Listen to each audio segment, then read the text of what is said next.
semuanya bermula pada tahun 1 Hijriah atau kita kenal dengan tahun 622 Masehi. Maksudnya apa sih Masehi, Ustadz? Masehi itu artinya adalah tahun yang dihitung setelah lahirnya Al-Masih. Al-Masih, boleh nggak Ustadz kita pakai tahun Masehi? Boleh, nggak ada masalah, nggak dosa. Yang tidak boleh mengakui dia sebagai Tuhan, itu nggak boleh. 1 Hijriah itu sama dengan 622 Masehi. Artinya 1 Hijriah itu diperingati kapan? Dulu para sahabat debat, kita harus punya tanggalan sendiri, kita harus punya tahun sendiri. Lalu para sahabat mengajukan, oke, kalau gitu saya mengajukan tahun kita dimulai dari kelahiran Nabi Muhammad. Yang lain bilang, enggak deh, nanti sama kayak orang-orang Nasrani dong. Ya sudah, kalau gitu tahun kita dimulai dari turunnya wahyu, nuzul Quran. Enggak deh, kalau gitu ada apa? Semuanya debat. Akhirnya yang dipilih adalah pendapatnya Umar bin Khattab. Umar bin Khattab mengajukan, ada satu momen yang sangat penting di dalam hidup kita, sekaligus di dalam agama kita. Momen itu bukan kelahiran Nabi, bukan juga nuzul Quran, tapi momennya adalah hijrah. Jelas ya? Dari Mekah ke, maka namanya tahun Hijriah. 1 Hijriah 622 Masehi terjadi satu momen yang sangat penting di dalam Islam. Sebentar. Yaitu adalah momennya hijrahnya Rasul dari Mekah ke Madinah. Kemudian di Madinah beliau menegakkan sesuatu yang oleh para ulama-ulama disebut dengan Daulah Islam Nabawiyah. Saya jelaskan sebentar. Sorry, lagi agak batuk sedikit. Nah, jadi ini adalah Daulah Islam Nabawiyah, disebut dengan daulah, artinya adalah negara Islam yang terletak di daerah Madinah. Daulah Islam Nabawiyah Madinah, atau disebut dengan ya Madinah saja, atau Daulatul Rasul, terserah. Yang penting namanya adalah Daulah Islam Nabawiyah. Rasul menegakkan Islam yang berfungsi sebagai sebuah negara yang melindungi segenap umat Islam. Nah, itu benderanya Ibu sekalian. Yang di bawah itu bendera Rasul ya. Jelas ya, bukan bendera ISIS ya. Yang bilang bendera ISIS berarti Anda anak buahnya abu-abu yang kemarin itu ya. Jelas ya. Bendera Rasul kemudian berdiri di situ. Bendera Rasul ada dua, karena Troyatu sallallahu alaihi wasallam saudah waliwauhu abyadha. Sesungguhnya panji Rasul berwarna hitam dan benderanya berwarna putih. Maka ketika Rasul menegakkan Islam di sana, lihat sebelah kiri Romawi, sebelah kanan Persia. Yang sebelah kanan usianya sudah 1173 tahun, yang sebelah kiri usianya sudah 650 tahun. Bayangkan, yang sini sudah tua banget, hampir sampai ke ajalnya, yang di sini lagi muda-muda banget, lagi hot-hotnya. Paham Ibu sekalian? Sedangkan yang di tengah ini baru 0 tahun. Literally, secara benar-benar ngomong, Rasul diapit oleh dua raksasa dunia. Bisa dipahami? Raksasa sebelah kirinya adalah Persia, raksasa sebelah kanannya adalah Romawi. Tapi hebatnya coba kita lihat, Rasul nggak pernah takut sama Romawi dan Persia. Setelah muncul Rasul baru direken oleh Romawi dan Persia. 1 Hijriah terjadi satu peristiwa yang sangat penting. Selain daripada hijrah Rasul dari Mekah ke Madinah, terjadi perang besar antara Romawi dan Persia. Jadi Romawi dan Persia memutuskan, saya nggak tahan lagi dengan kamu. Kamu selalu mengganggu saya juga emang tahan lihat kamu. Emang kamu bagus apa? Kita perang aja. Perang besar antara Romawi dan Persia. Saking besarnya perang ini jadi pembicaraan trending topik pada saat itu Ibu sekalian. Ketika jadi trending topik pada saat itu, langsung kemudian didengarkan oleh para sahabat. Maka sahabat tanya pada Rasulullah Sallallahu Alaihi Wasallam, ya Rasul, kira-kira yang menang Romawi atau Persia? Ini adalah sebuah dalil bahwa para sahabat sangat memperhatikan kondisi politik dunia pada saat itu. Jelas sampai di sini? Jadi kalau ada yang bilang pada Anda, politik itu nggak usah dipedulikan, yang penting kita sholat, dunia itu terlaknat dan seisinya. Enggak, para sahabat memperhatikan dunia pada saat itu. Nanya pada Rasulullah Sallallahu Alaihi Wasallam, siapa yang menang, Persia atau Romawi? Kayaknya Persia deh Rasulullah. Kenapa? Lebih berpengalaman. Kayaknya Romawi deh Rasulullah. Lah kenapa? Dia lebih semangat. Yang mana yang Rasul yang menang? Rasul diem aja, Rasul nggak menjawab. Karena Rasul nggak punya pengetahuan tentang semua itu. Yang jawab adalah langsung Allah Subhanahu Wa Taala menjawab pertanyaan para sahabat, siapa yang menang dengan pertempuran Romawi dan Persia? Apa jawabannya? Ini jawabannya. Ghalibatir Rum fi atnal ard. Kata Allah Subhanahu Wa Taala, Ghalibatir Rum fi atnal ard. Akan dikalahkan orang-orang Romawi di tempat paling rendah di atas muka bumi. Fi atnal ard. Ada yang bilang bahwa dalam waktu dekat orang-orang Romawi akan kalah. Tapi ada yang menarik, ternyata Romawi itu dihabisi sama Persia di laut mati, tempat paling rendah di atas muka bumi. Begitu akuratnya Al-Quran. Jadi gulibatir Rum fi adnal ard, akan dikalahkan orang-orang Romawi oleh orang-orang Persia fi adnal ard. Tapi tidak selesai sampai di sana. Perhatikan, wa hum mim ba'di ghalabihim sayaghlibun fi bid'i sinin. Akan tetapi mereka setelah dikalahkan sayaghlibun, akan hidup kembali atau akan menang kembali melawan Persia setelah fi bid'i sinin. Perhatikan, fi bid'i sinin. Bid'i ini dalam bahasa Arab adalah hitungan antara 1 sampai 9. Jadi kata Allah, Romawi akan dikalahkan. Setelah dikalahkan Romawi, akan menang kembali mereka melawan Persia, kata Allah, dalam waktu 1 sampai 9 tahun lagi. Jelas sampai di sini? Nggak mungkin lebih daripada itu. Kira-kira kalau Allah yang bilang betul atau betul? Betul. 7 tahun berselang daripada ayat ini turun tahun 622. 7 tahun berselang daripada tahun itu, langsung kemudian ada satu kejadian yang sangat luar biasa. Tiba-tiba muncul satu pahlawan hebat di tengah-tengah orang-orang Romawi. Dia menyatukan seluruh kekuatan orang-orang Romawi, muncul menjadi pemimpin yang sangat luar biasa hebat. Dan kehebatan dia diakui oleh musuh-musuhnya. Dia ambil balik seluruh wilayah-wilayah yang pernah ditaklukkan oleh orang-orang Persia. Dia memenangkan pertempuran itu tanpa kemudian orang menyangka.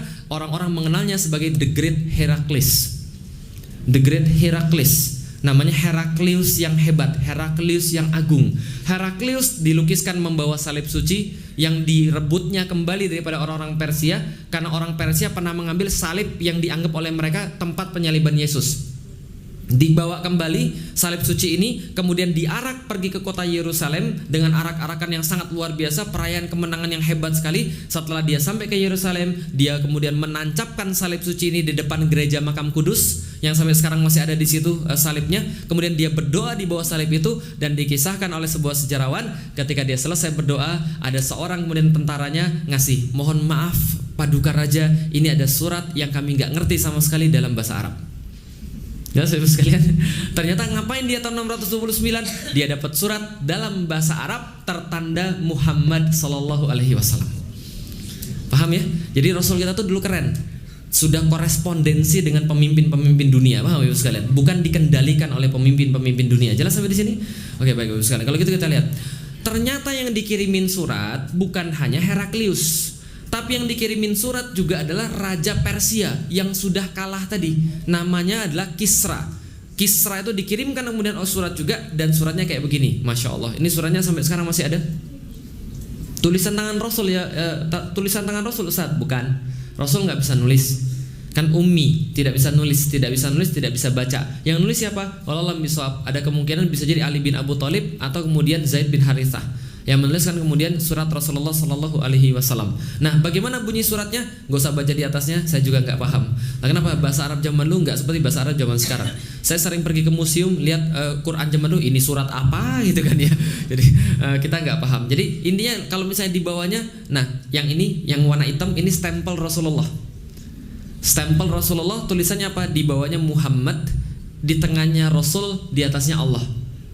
Bacanya Muhammad Rasul, bukan Allah Rasul Muhammad ya, jelas ya. Lah kenapa tulisnya di bawahnya Rasul, tengahnya adalah Muhammad, atasnya adalah Allah? Itu adalah aturan kaligrafi. Allah itu ditaruhnya di atas. Itu adalah etis dalam seni. Nah ini adalah kemudian khatamnya Rasulullah, apa namanya, segelnya Rasulullah yang sekarang ISIS pakai jadi bendera dia. Jadi Anda boleh jadi nggak suka ISIS, Anda boleh jadi nggak suka, tapi jangan injek-injek benderanya, karena yang benderanya itu adalah khatamnya Rasulullah. Jelas ya? Jadi kalau gitu saya jelaskan dulu apa isinya. Ini adalah kemudian nas risalatu Rasulillah. Inilah kemudian nas daripada kemudian surat yang dikirim oleh Rasulullah Sallallahu Alaihi Wasallam kepada Kisra Malikul Faris, yaitu adalah kemudian kepada Kisra pemimpinnya Persia. Bagaimana kemudian artinya? Nih, kita baca bareng-bareng. Bismillahirrahmanirrahim. Dengan nama Allah yang Maha Pengasih dan Maha Penyayang. Min Muhammadin Rasulillahi ila Kisra Azimul Faris. Sesungguhnya ini adalah surat yang dikirimkan oleh Muhammad Nabi Allah kepada Kisra pemimpin Persia. Salamun alaman ittiba'ul huda. Keselamatan bagi siapa saja yang mengikuti petunjuk. Jadi kalau Anda mau ngasih salam terus ada orang non muslim, boleh pakai begini. Salamun alaman ittiba'ul huda. Keselamatan hanya bagi orang-orang yang mengikuti petunjuk daripada Allah Subhanahu wa taala. Kan kita kan enggak boleh mendoakan selamat pada orang yang bukan muslim. wa amana billahi wa rasulihi wasyhadu an la ilaha illallah. Maka engkau kami perintahkan untuk bersyahadat tidak ada Tuhan selain Allah, dan bahwa wahdah satu-satunya dia, la syarikalah, tidak ada yang seserikat dengan dia, wa anna muhammadan abduhu wa rasuluhu wad'uka bidda'illah. Dan kami menyuruh engkau dengan dakwah daripada Allah Subhanahu wa taala. Fa inni ana Rasulullah sallallahu alaihi wasallam ilan nasi kafah. Dan saya adalah utusan yang diutus oleh Allah untuk seluruh manusia, liungzira man kana hayyan, untuk memperingatkan kepada siapapun yang masih hidup, wa yuhiqul qaul, dan membenarkan perkataan alal kafirin, terhadap orang-orang yang kafir. Yang paling penting yang di bawah ini. Ini yang paling penting. Fa aslim taslam. Anda nggak baca yang atasnya nggak ada masalah. Yang paling penting yang di bawah. Fa aslim taslam. Kata Rasul, berislamlah Anda selamat. Fa aslim taslam. Fa in abaita, kalau engkau menolak saya, kalau engkau menolak untuk berislam, fa inna itsmal majusi alaik, maka engkau menanggung seluruh dosa orang-orang Persia. Pertanyaan saya, ini surat rayuan atau surat ancaman? Surat peringatan atau surat ancaman? Dua-duanya, peringatan sekaligus ancaman. Dan ini suratnya ketika dapat sama kemudian didapat oleh Kisra Persia, langsung dirobek. Lah kenapa? Kurang ajar, kata dia. Lah kenapa kurang ajar? Bapak Ibu sekalian, namanya bawahan. Kalau ngirim surat kepada atasan, biasanya disebut atasannya dulu atau bawahnya dulu? Kepada Bapak yang terhormat, kepala bagian yang hebat sekali, tiada taranya, kegantengannya, terkenal seantero dunia, kan katanya. Dari saya, hambamu, bawahanmu yang sangat baik hati juga, kami mau minjem duit, kan gitu kan ya misalnya. Surat-surat kan begitu kan ya. Pertama disebutkan lu kepada siapa, dan lengkap dengan pangkat-pangkatnya untuk menghormati dia. Dari siapa yang sangat lemah ini, fakir, nggak punya apa-apa, baru tujuannya, saya mau minta libur, misalnya gitu kan ya. Nah ini kemudian ini etika surat. Tapi ini sangat sekali nggak etika menurut orang-orang Persia. Lah kenapa? Yang dikirim itu namanya Syahansyah, julukannya Syahansyah, raja di atas raja, Pak. Bayangkan, jadi dia tuh sudah raja di atas raja pula. Lalu kemudian dia tuh menaklukkan banyak tempat. Walaupun baru kalah tapi pasukannya masih banyak, masih luas kemudian seluruh wilayahnya. Tapi dikirim oleh min Muhammad, saya Muhammad, kepada Kisra. Itu dari kayak atasan pada bawahan, paham Ibu sekalian? Maka dia ngamuk, langsung dirobek-robek. Setelah dirobek-robek, utusannya mau diancam bunuh. Utusannya Rasul mau diancam bunuh, utusannya lari, lalu kemudian bawa kuda, lalu kemudian lapor pada Rasulullah, ya Rasulullah, ini suratmu dirobek-robek sama Raja Persia. Apa kata Rasulullah? Mazqallahu fi mulki. Maka Allah akan merobek-robek kekuasaan dia sebagaimana dia merobek-robek merobek-robek surat dari saya. Kira-kira kalau Rasul sudah ngomong begitu, kejadian atau tidak? Wah, hati-hati. Enggak sampai 20 tahun ibu-ibu sekalian, enggak sampai 20 tahun seluruh wilayah 7,4 juta kilometer persegi itu masuk dalam wilayah Islam. Paham ibu sekalian? 7,4 juta kilometer masuk dalam wilayah Islam oleh satu orang pemuda namanya Sa'ad bin Abi Waqqas sama Khalid bin Walid. Gitu ya, itu ditaklukkan habis seluruh Persia. Jadi negara yang benar itu berkembang, Bapak sekalian. Itu baru benar, kayak Islam pada waktu itu. Nah, lalu kemudian dikirim juga surat kepada Raja Romawi. Yang tadi saya bilang setelah dia berdoa di bawah salib tadi, dia mendapatkan. Nah, ini surat buat dia. Aslim taslam, sama. Kalau kamu mau masuk Islam, taslam, kamu akan selamat. Ajroka bimarrotain, dan engkau akan diganjar oleh Allah dengan 2 kali ganjaran. Apa ganjaran duanya? 1 beriman pada Isa, 2 beriman pada Muhammad. Ayo masuk Islam. Kalau kamu tidak mau masuk Islam, maka sesungguhnya kamu akan tanggung dosa orang-orang Romawi. Ini peringatan atau ancaman? Peringatan atau ancaman? Dua-duanya. Tapi Raja Romawi Heraklius itu masih muda dan benar-benar berpendidikan. Enggak langsung dirobek. Dia bilang, ini dari siapa mas? Dari Muhammad. Muhammad itu siapa? Orang yang ngaku nabi di daerah Timur Tengah. Langsung dek dia. Lalu dia bilang, coba cari tahu tentang Muhammad. Karena dek langsung. Kenapa? Dia mempelajari kitab banyak sekali. Dia mempelajari kitab banyak sekali. Dia sangat dekat dengan orang Yahudi. Dia mempelajari banyak sekali tentang nabi-nabi akhir zaman.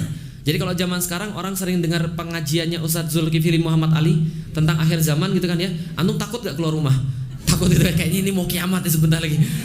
Nah zaman dulu pembahasannya bukan Ustadz Zulkifli, karena Ustadz Zulkifli belum ada. Nah dulu pembahasannya tentang nabi akhir zaman. Jadi mereka sangat hafal tentang nabi. Langsung dek dipanggilkan, cariin saya orang Arab, saya mau tahu tentang siapa Muhammad. Maka kemudian dicarilah seluruh dicarilah di seluruh Yerusalem yang waktu itu namanya Ilia Capitolina. Jadi kapital Ilia. Ilia itu dicari seluruhnya orang-orang di situ, dan Anda bisa menemukan nanti kisah ini di dalam Sahih Bukhari di bab paling awal tentang bagaimana kemudian dicarinya orang ini, dapat orang Arab, pas pula dapat tetangganya Rasulullah, pas pula keluarganya Rasulullah. Pas pula bangsawan Quraisy, namanya Abu Sufyan, kenal? Nah, kenal. Abu Sufyan datang kepada Heraklius, dihadap-hadapkan pada Heraklius, dan mereka berbincang-bincang antara Heraklius dengan Abu Sufyan. Dan waktu itu Abu Sufyan belum masuk Islam. Nah, perbincangan ini panjang sekali. Anda bisa baca di Sahih Bukhari, silakan. Jadi saya nggak ngarang, ya. Jadi bagaimana kemudian percakapan mereka? Ditanya, bagaimana Muhammad? Dia begini. Bagaimana nasabnya? Nasabnya begini. Bagaimana bentuk fisiknya? Bentuk fisiknya begini. Bagaimana dia berantem dengan Anda? Kadang dia menang, kadang kami menang. Bagaimana tentang pengikutnya? Begini. Bagaimana akhlaknya? Begini. Panjang banget. Setelah kemudian mendengarkan seluruh tentang itu, Heraklius terdiam. Kemudian dia bilang begini, orang ini nabi. Jelas? Orang ini nabi. Dan kalau andaikan Anda bilang itu semuanya benar, maka sebentar lagi kekuasaan orang ini akan sampai di depan kaki saya. Dan kalau saya ada di depan dia sekarang, maka saya akan ambil kakinya dan akan saya cium kakinya. Kemudian Heraklius bilang begini pada seluruh orang-orangnya, keluarkan orang-orang Arab ini sekarang, masukkan orang-orang saya. Seluruh kemudian punggawa-punggawanya berkumpul di situ, seluruh jenderal-jenderal berkumpul di situ. Lalu kemudian ditanya sama Heraklius, menurut Anda semua gimana kalau kita masuk Islam aja? Gila, itu stres. Heraklius bilang ini, nggak jadi, saya cuma bercanda aja, Bang. Dia test in the water, karena nggak jadi, nggak ada yang mau. Lalu kemudian dia bilang, kembalikan suratnya kepada Muhammad, beritahu kami nggak akan masuk Islam. Jelas sampai di sini? Dia menolak masuk Islam. Nah, setelah kemudian dia menolak masuk Islam, Ibu sekalian, ternyata Islam itu berlanjut menguasai kemudian setiap wilayah demi wilayah. Heraklius berakhir dengan sangat mengerikan sekali. Jadi kalau Anda nanti baca tentang Heraklius, akhir hidupnya ngeri. Lah kenapa menolak Rasulullah Sallallahu Alaihi Wasallam? Lah kalau Persia lebih ngeri lagi akhir hidupnya. Nah, baru kemudian kaum muslimin menguasai seluruh wilayah sampai akhirnya menguasai wilayah bagian Romawi, dan tamatlah Romawi pada saat itu pada tahun 1453. Cerita tentang Muhammad Al-Fatih. Jelas sampai di sini terus sekalian?